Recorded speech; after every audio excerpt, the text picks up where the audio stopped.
Instrument की बात कर रही थी।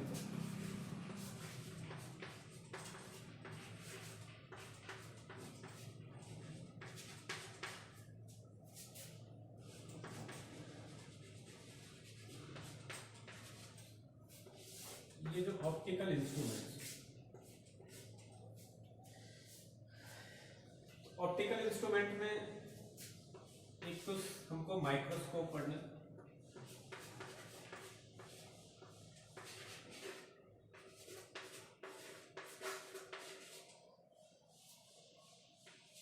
और दूसरा टेलीस्कोप पढ़ना। माइक्रोस्कोप में सिंपल माइक्रोस्कोप,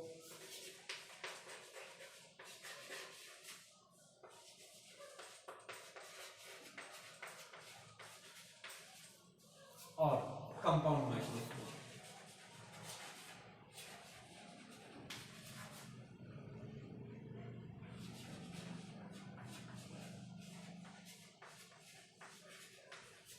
ये दोनों पढ़ने और टेलीस्कोप पढ़ने, एक एक करके पढ़ते हैं वो।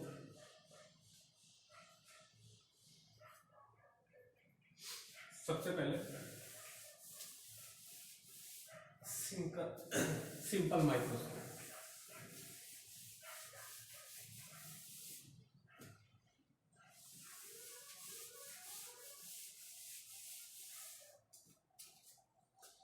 देखते हैं क्या होता है सिंपल माइक्रोस्कोप।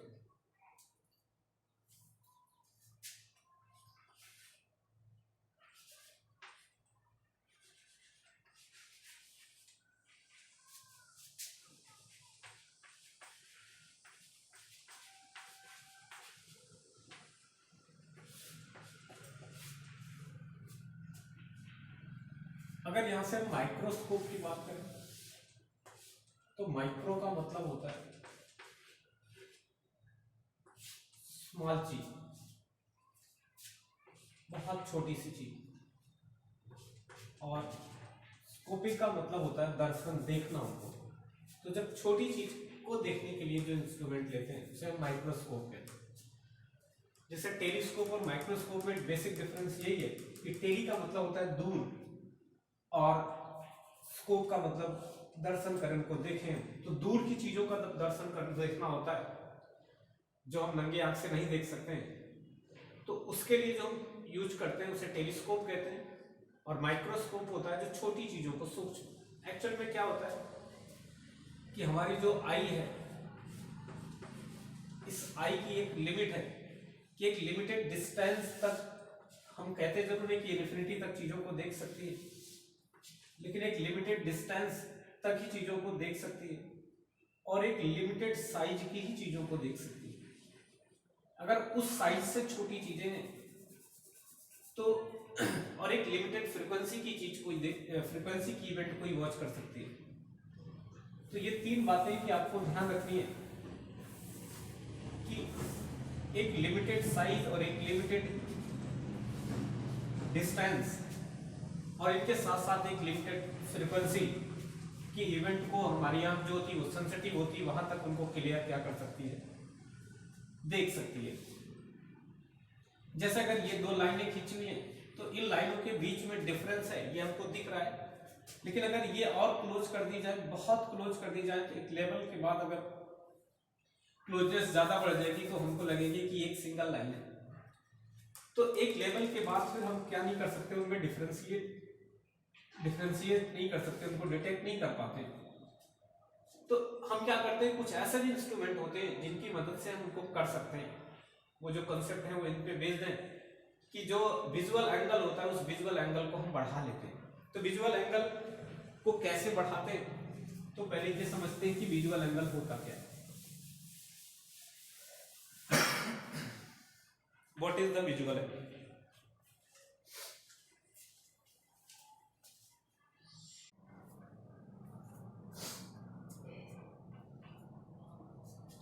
ये जो विजुअल एंगल होता है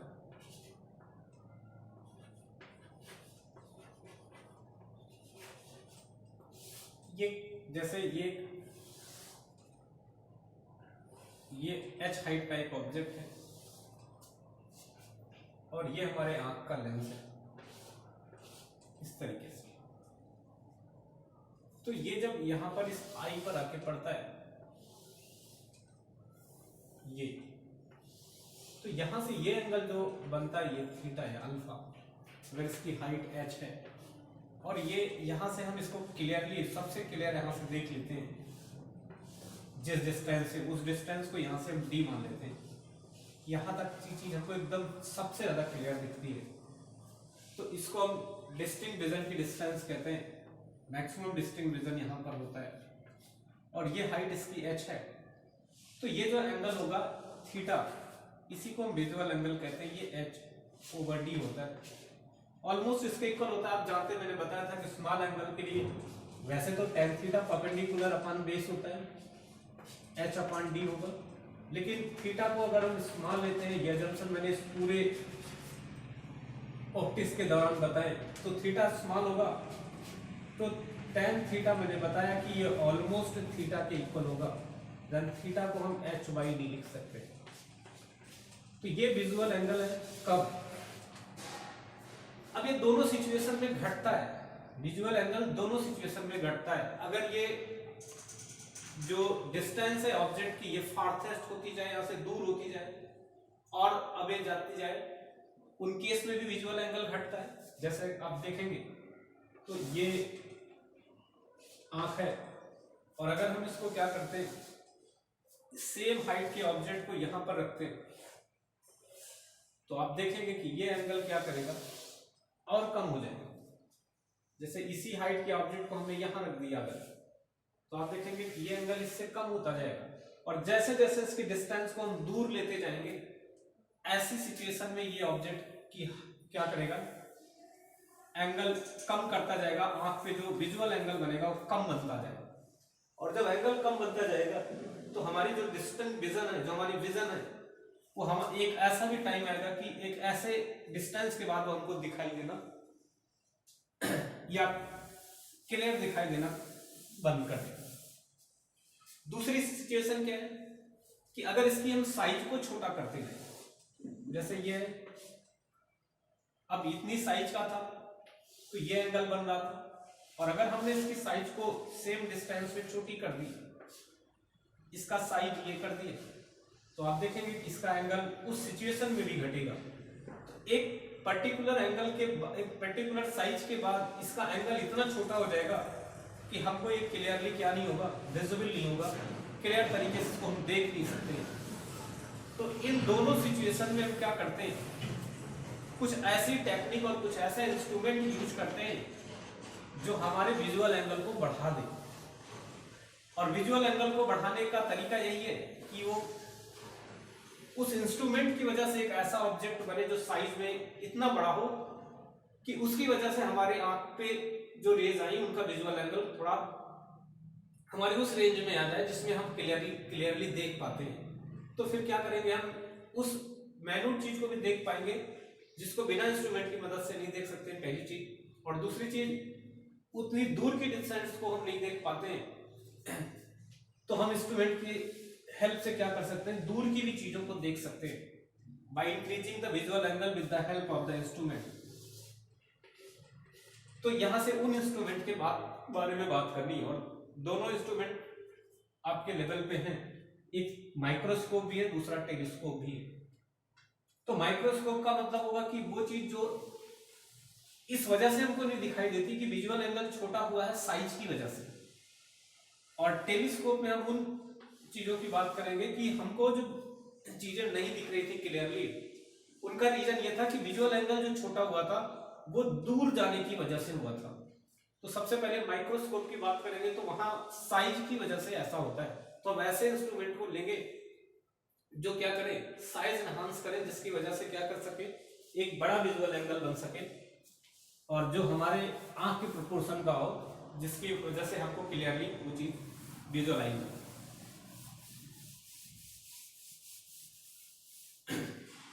तो ये तो बात होगी विजुअल एंगल की। और एक अनएडेड आई पे जो किसी भी इंस्ट्रूमेंट से ऐड नहीं है, तो उसका विजुअल एंगल क्या होता है, तो डिस्टिंक्ट विजन की डिस्टेंस अपान में क्या होगा, हाइट ऑफ द ऑब्जेक्ट। अगर हम इस थीटा की बात करते हैं, suppose that this is the height of object, और यहाँ पर आई है, और ये जो एंगल बन रहा है अनएडेड आई की वजह से ये थीटा, और इस ऑब्जेक्ट को हम उस जगह पर रखें जहां बिल्कुल क्लियरली हमारी जो सबसे अच्छी विजन है जिस डिस्टेंस पे, उस डिस्टेंस पे रखे हुए है, तो थीटा इज इक्वल टू हो जाएगा h/d। एक तो ये बात आपको ध्यान रखनी, अनएडेड आई की वजह से विजुअल एंगल है, it is visual angle due to the unaided eye, visual angle due to unaided eye, बिना किसी इंस्ट्रूमेंट। ठीक है, अब हम लोग पढ़ते हैं कि माइक्रोस्कोप क्या है। तो सबसे पहले अगर हम सिंपल माइक्रोस्कोप की बात करते हैं इसकी, तो इसके अंदर एक लेंस होता है सिंपल माइक्रोस्कोप के अंदर, और उस लेंस को हम क्या करते हैं,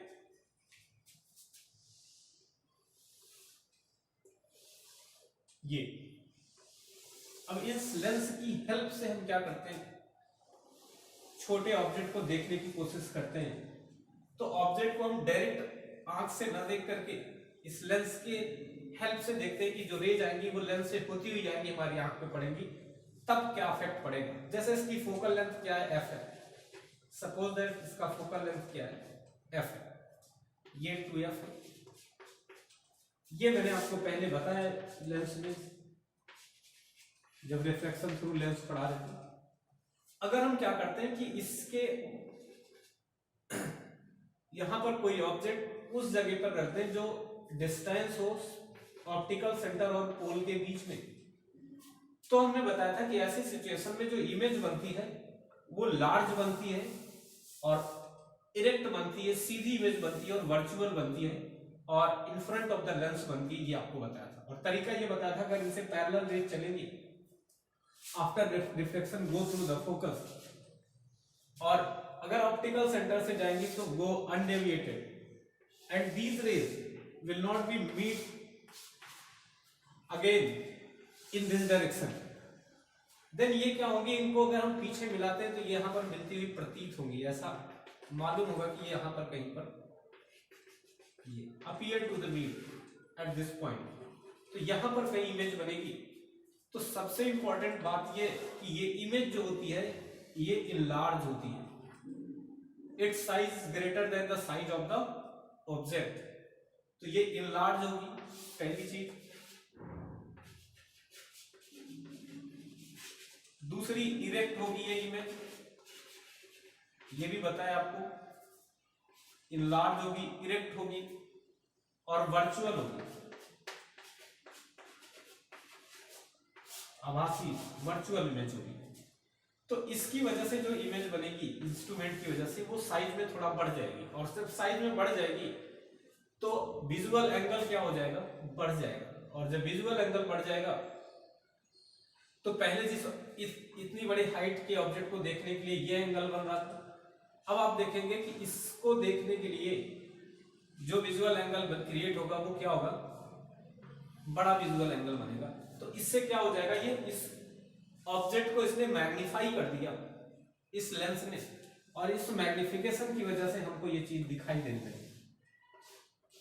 तो इसी को हम क्या कहते हैं, सिंपल माइक्रोस्कोप कहते हैं, क्योंकि सिंपली इसमें एक लेंस वर्क करता है। अब एक टर्म यूज होता है मैग्निफिकेशन पावर ऑफ इंस्ट्रूमेंट। तो मैग्निफिकेशन पावर क्या होती है हर इंस्ट्रूमेंट की, ये भी जानना है कि कितना मैग्नीफाई कर दिया। मैग्निफिकेशन पावर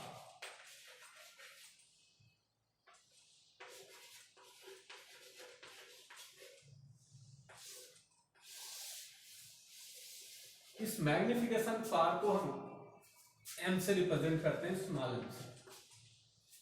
इतना नोट करिए फिर बताते हैं आगे।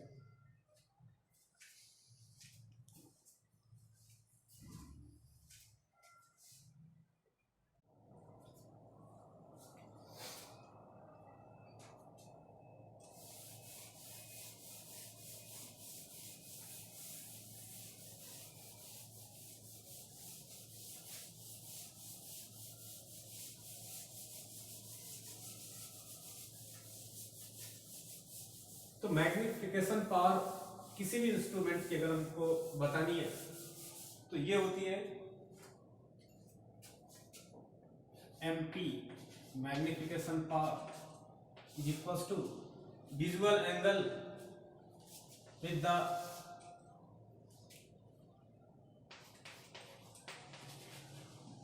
visual angle with the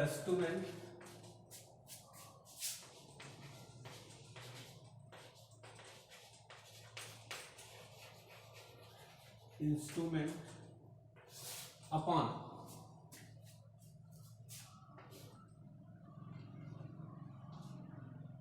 visual angle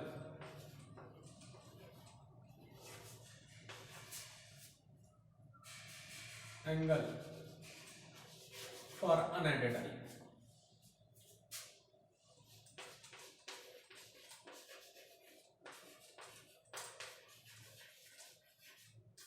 unaided eye से जो विजुअल एंगल बनेगा उसके रेशियो को हम मैग्निफिकेशन पावर, मतलब अगर जो विजुअल एंगल बन रहा है बिना किसी इंस्ट्रूमेंट के उसको हम डिवाइड कर देते हैं, इसको हम डिवाइड करते हैं इस विजुअल एंगल को उस विजुअल एंगल से जो इंस्ट्रूमेंट से बन रहा है। जाहिर सी बात है तो उसी को मैग्नीफाई कर रहा है एंगल को ही, तो दोनों के रेशियो को हम क्या कहेंगे, मैग्निफिकेशन पावर ऑफ लेंस कहेंगे। अब जैसे सिंपल माइक्रोस्कोप के केस में अगर हम देखते हैं कि मैग्निफिकेशन इसकी क्या होती है,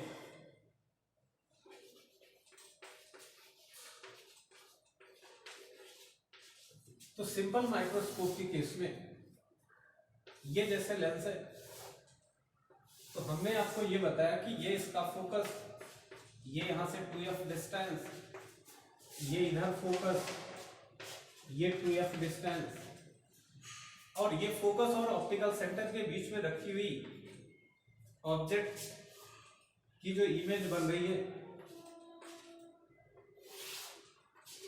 वो ये मैंने बताया कि ये in front of the mirror बन रही है, इरेक्ट बन रही है, इनलार्ज बन रही है और वर्चुअल बन रही है। ये इसको हमने ए डैश बी डैश कह दिया, इस इमेज को ए बी कह दिया, इस तरीके से। तो यहां से अगर हम बात करते हैं कि थीटा जो विजुअल एंगल है अनएडेड आई की वजह से, वो तो क्या हो जाएगा, अगर इसकी हाइट को हम h लेते हैं, इसकी हाइट को h डैश लेते हैं, तो ये हो जाएगा h अपॉन d। ये विजुअल एंगल है अनएडेड आई की वजह से, विजुअल एंगल बाय अनएडेड आई।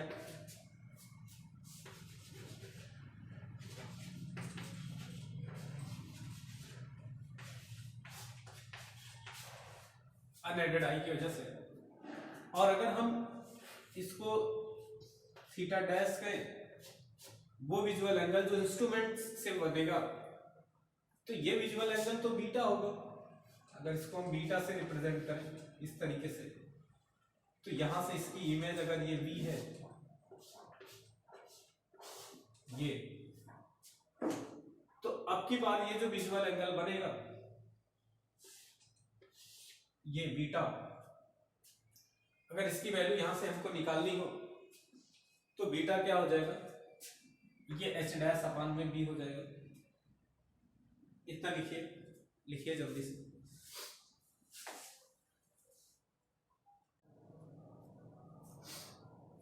तो यहां से अगर ऑब्जेक्ट की डिस्टेंस को हम u लिख दें, ये u फोकस से कम भी होगा, अगर इंफिनिटी पे ऑब्जेक्ट बनेगा, इमेज बनेगी तो ज्यादा फोकस पर भी हो सकता है। तो ये अगर इसकी इमेज सॉरी ऑब्जेक्ट की डिस्टेंस इस ऑप्टिकल सेंटर से u है, तो ये और ये डिस्टेंस ये h जो है वो हाइट ऑफ द ऑब्जेक्ट है, तो यहां भी है, तो यहां बीटा एंगल बन रहा है, तो ये h अपान में ये डिस्टेंस u, और अगर हम साइन कन्वेंशन के साथ लें तो ये माइनस होगा और u भी यहां पर क्या होगा, माइनस होगा, थीटा डैश। और ये विजुअल एंगल कब है, ड्यू टू द माइक्रोस्कोप है। ये विजुअल एंगल बाय माइक्रोस्कोप है, माइक्रोस्कोप की हेल्प से। तो यहां से हम जो मैग्निफिकेशन पावर है MP वो हो जाएगा आपका थीटा डैश अपान थीटा।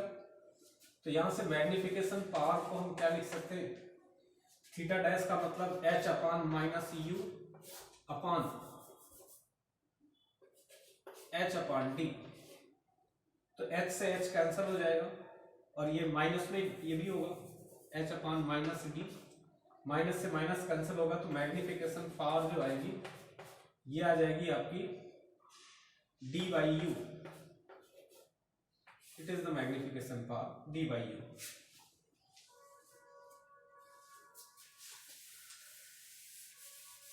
तो मैग्निफिकेशन पावर जो हो जाएगी वो D बाई यू हो जाएगी।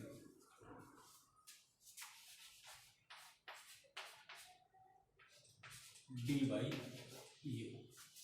ये D जो है मैंने बार बार बताया, फिर से बता दे रहा हूँ, ये डिस्टिंक्ट विजन की डिस्टेंस है जहां से हम ऑब्जेक्ट को बहुत क्लियरली देखते थे, अच्छे से देखते, ठीक है। तो ये D बाई यू हो जाएगा। अब इसमें दो केस हैं, एक तो ये कि अगर हम क्या करते हैं बहुत रिलैक्स आई से देखें, मतलब फिर ऑब्जेक्ट को हम कहां पर रखेंगे, फोकस पे रखेंगे। अभी हम फोकस और ऑप्टिकल सेंटर के बीच में रखें, हम फोकस पे रख देंगे तो इसकी इमेज जो होगी वो जाके इन्फिनिटी पर बन जाएगी। तो जब ये इन्फिनिटी पर बनेगी तो रिलैक्स आई से हम क्या करेंगे, इसको देखेंगे। और रिलैक्स आई से देखने से क्या होगा कि इस इमेज, इस ऑब्जेक्ट की जो इमेज होगी वो इन्फिनिटी पे होगी। इसका मतलब ऑब्जेक्ट जहां पर रखा जाएगा वो इसके फोकस पे रखा जाएगा, इस लेंस के। और अगर इस लेंस के फोकस पे रखा जाएगा तो ऐसी सिचुएशन में इसकी मैग्निफिकेशन पावर जो होगी वो u की जगह पर हम क्या रख देंगे, focal length of this lens, और फिर मैग्निफिकेशन पावर इसकी हो जाएगी D बाई यू। तो इसमें पहली केस है if object is placed, object is placed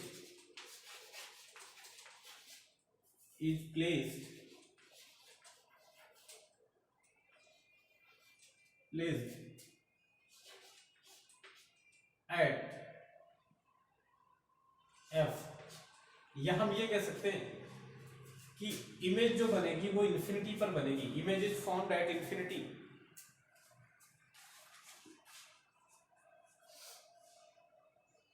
image is formed at infinity. या इसी बात को हम रिलैक्स आई बोल देते हैं कि आंख अगर रिलैक्स होके देखे तब क्या सिचुएशन होगी। या इसी को हम क्या बोलेंगे, इफ इमेज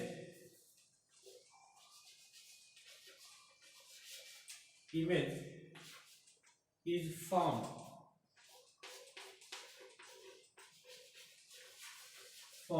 at infinity। अगर ऐसा हो गया तब image is formed at infinity,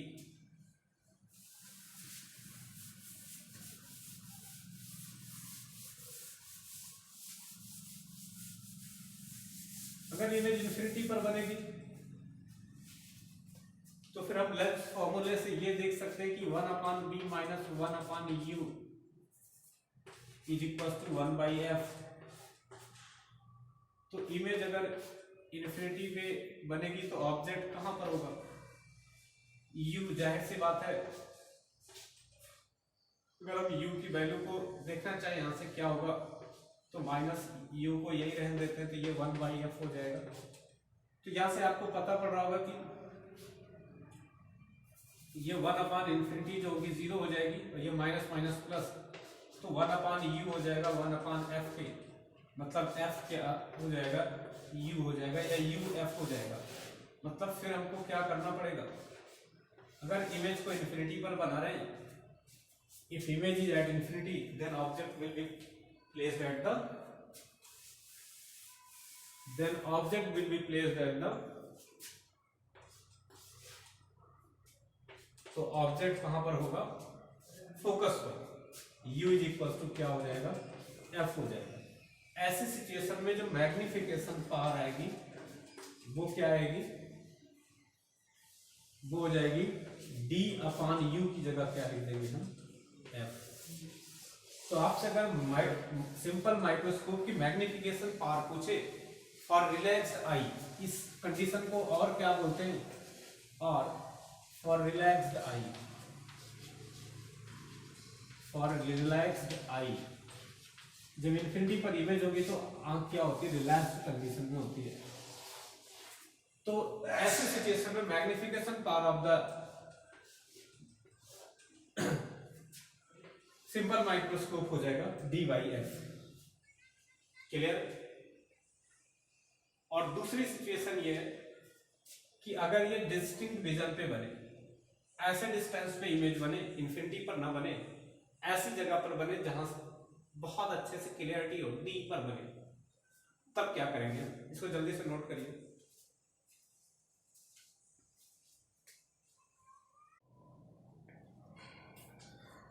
दूसरा, अगर image minimum distance for clear vision पर बने, कम से कम वो डिस्टेंस जहां पर एकदम क्लियर विजन होता है, मतलब स्टेन्ड आई बोलते हैं इसको हम, कि आई मैक्सिमम स्टेन्ड कंडीशन में होगी, इस समय पर रिलैक्स नहीं होगी, तब हम क्या देख पाएंगे, इसका मैग्निफिकेशन पावर क्या होगा। दूसरी कंडीशन क्या है, फॉर स्टेन्ड आई, या इसी को हम क्या कहते हैं,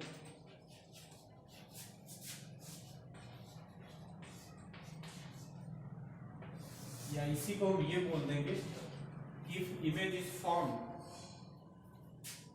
if image is formed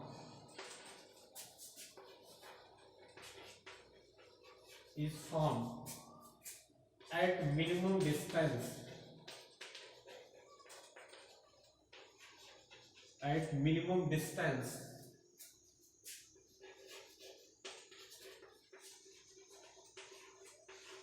of distinct vision,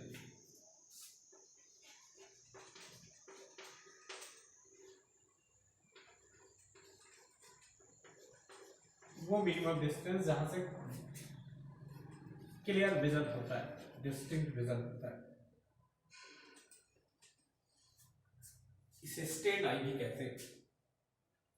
तो मतलब V कहां पर बनेगी, माइनस ऑफ डी पर, और जब ये माइनस ऑफ डी पर बनेगी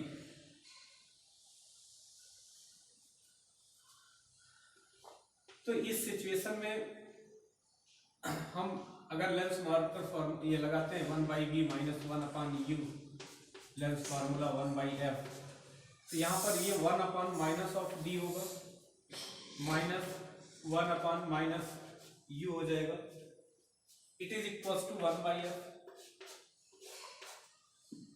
ये आ जाएगा। और अगर इसको देखेंगे तो ये हो जाएगा 1 माइनस में 1/d minus minus plus 1/u, it is equal to 1/f। अगर d से मल्टीप्लाई करते हैं पूरे इक्वेशन में तो ये माइनस ऑफ d/d होगा, ये प्लस d/u हो जाएगा, और it is equal to 1/f। और ये फिर ये 1 हो जाएगा, माइनस का उधर ले जाएंगे तो ये प्लस का 1 हो जाएगा, तो यहां से d/u जो आ जाएगा ये हो जाएगा 1 प्लस 1/f, d/u हो जाएगा 1 प्लस 1/f, सॉरी ये d/f होगा, तो ये हो जाएगा 1 प्लस 1/f। अगर हम यहां से d कॉमन ले लें तो ये d/d उधर जाएगा, तो ये हो जाएगा इंटू में d, ये हो जाएगा d इंटू 1 प्लस 1/d,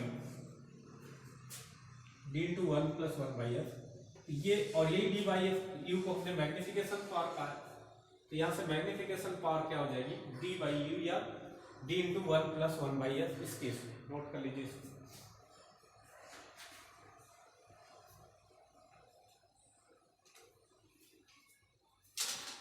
या इसको हम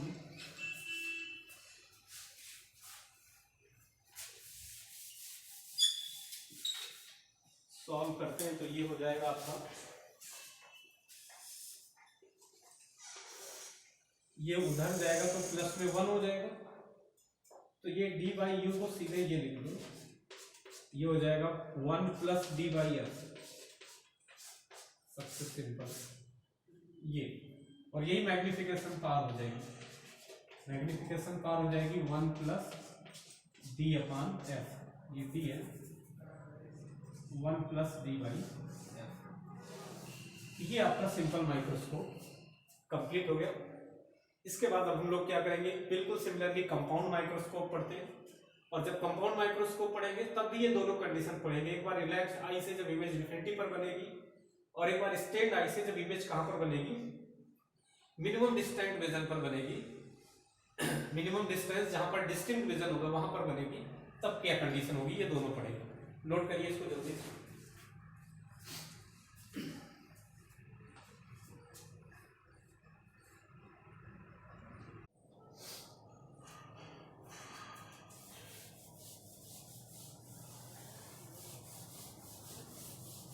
इसके बाद कंपाउंड माइक्रोस्कोप,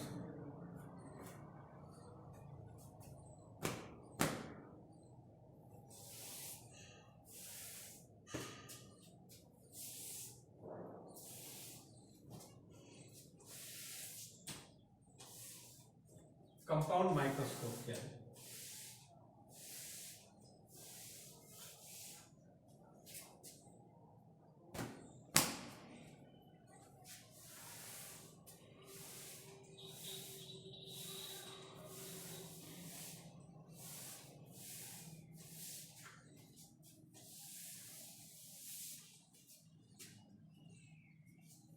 कंपाउंड माइक्रोस्कोप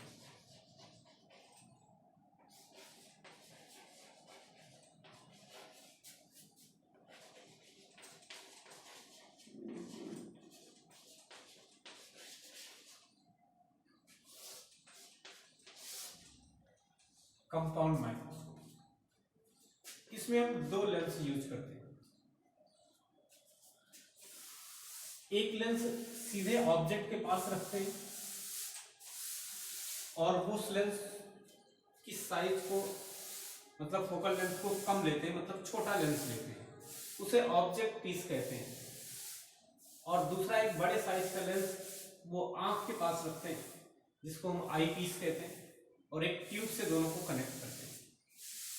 अब इसमें होता क्या है, जो छोटा लेंस होता है अगर उसको हम ऑब्जेक्ट के पास रखेंगे तो वो ऑब्जेक्ट के नियर होता है, तो ज्यादा जरूरत नहीं होती कि अपर्चर बड़ा और ज्यादा लाइट रेज आए, क्योंकि वहां से आसानी से ऑब्जेक्ट क्या होगा, उसकी इमेज बन जाएगी, तो उसका साइज थोड़ा छोटा लेते हैं। और जो आई पीस होती है वहां पर क्लियरिटी की ज्यादा नीड होती है, क्योंकि हम क्या करते हैं उस ऑब्जेक्ट तो उसको बड़ा लेते हैं कि ज्यादा लाइट आए, अपर्चर थोड़ा बड़ा हो, इंटेंसिटी अच्छी हो इमेज की। तो दो लेंस लेते हैं, एक को हम बोलते हैं यूजेस टू लेंस,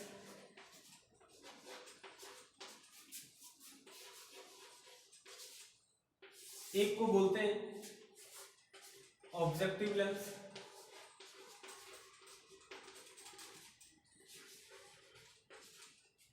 और दूसरे को आई पीस कहते हैं।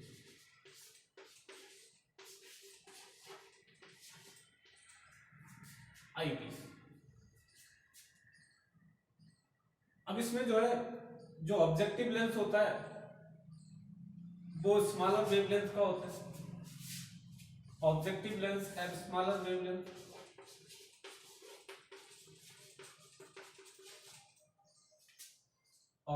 Smaller focal length, sorry, objective lens have smaller focal length.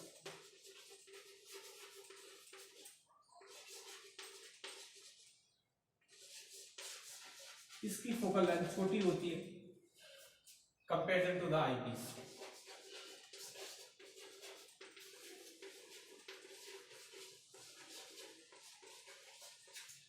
To the eye piece, eye piece के कंपेरिजन, ठीक है। बनाते हैं इसको।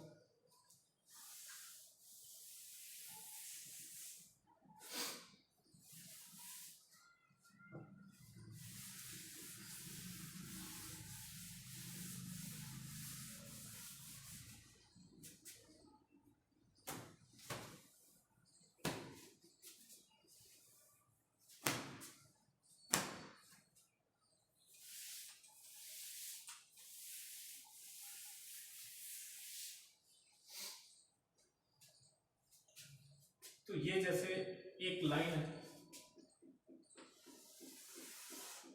इसको हम प्रिंसिपल एक्सिस बोलते हैं।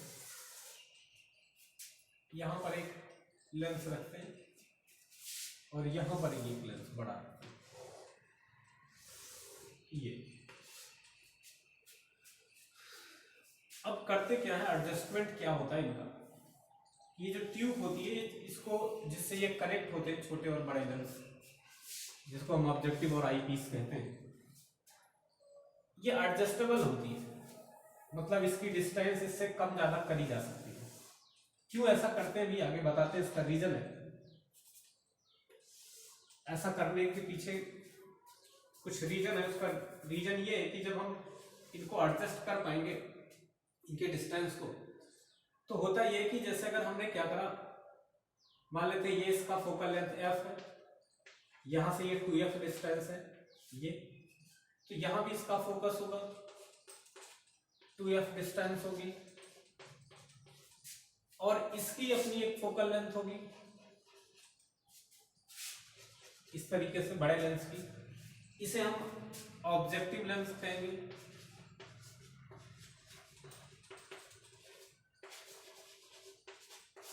और इसे हम आई लेंस कहेंगे या आई पीस कहते हैं। ठीक है, अब यहां से क्या करते हैं कि अगर हम किसी ऑब्जेक्ट को इन्फिनिटी और 2f के बीच में रखते हैं, तो आपको बताया था कि लेंस से क्या होगा, उसकी जो इमेज बनती है वो f और 2f के बीच में बनती है। अगर हम इन्फिनिटी और 2f के बीच में ऑब्जेक्ट रखेंगे तो इमेज f और 2f के बीच में बनती है। तो f और 2f के बीच में जहां पर भी इसकी इमेज बनेगी, तो हम कोशिश ये करते हैं कि f और 2f के बीच में जहां भी इसकी इमेज बने, तो इसको एडजस्ट करके क्या करते हैं, इसकी जो फोकल लेंथ हो, हम ऐसा कोशिश करते हैं कि इसकी वजह से जो इमेज बने वो इसके फोकस और ऑप्टिकल सेंटर के बीच में आ जाए। क्योंकि अगर जब इसकी इमेज जो भी बनेगी अगर उसके फोकस और ऑप्टिकल सेंटर के बीच में बनेगी, तो फिर ये उसी ऑब्जेक्ट, इसके लिए ये ऑब्जेक्ट हो जाएगा, और फिर उस ऑब्जेक्ट की ये जो इमेज बनाएगा वो सेम साइज, सॉरी वो क्या करेगा, सेम साइड में बनाएगा और मैग्नीफाई बनाएगा, मतलब इनलार्ज बनाएगा और वर्चुअल इमेज बनाता है। और जिस नेचर की होती है, अगर ये इन्वर्टेड होगी तो इन्वर्टेड बनाएगा, इरेक्ट होगी तो इरेक्ट बनाएगा। ये मैंने आपको पहले ही बताया है। अब जैसे हमने क्या कहा कि इस ऑब्जेक्ट को हमने फोकस और इन्फिनिटी के 2f और इन्फिनिटी के बीच में रखा। अगर इस ऑब्जेक्ट को हमने UO को, जिसको हम यहां से UO कहेंगे, इसको हमने कहां पर रखा, 2f एंड इन्फिनिटी माइनस में, ये -2f और माइनस इन्फिनिटी के बीच में अगर रखा हमने, तो इसकी जो इमेज बनेगी VO, ये इसकी वजह से, अगर इसको हम F कह दें और इसको FE कहें, इसका फोकल लेंथ ये FE हो जाएगा। तो आप ये देखेंगे कि इसकी जो इमेज बनेगी वो FO एंड 2FO के बीच में बनेगी, in between FO and 2FO के बीच में बनेगी। अब ये जहां कहीं भी बन रही हो, मान लेते यहां पर बनती है, तो ये कैसी होगी, अगर ये हाइट है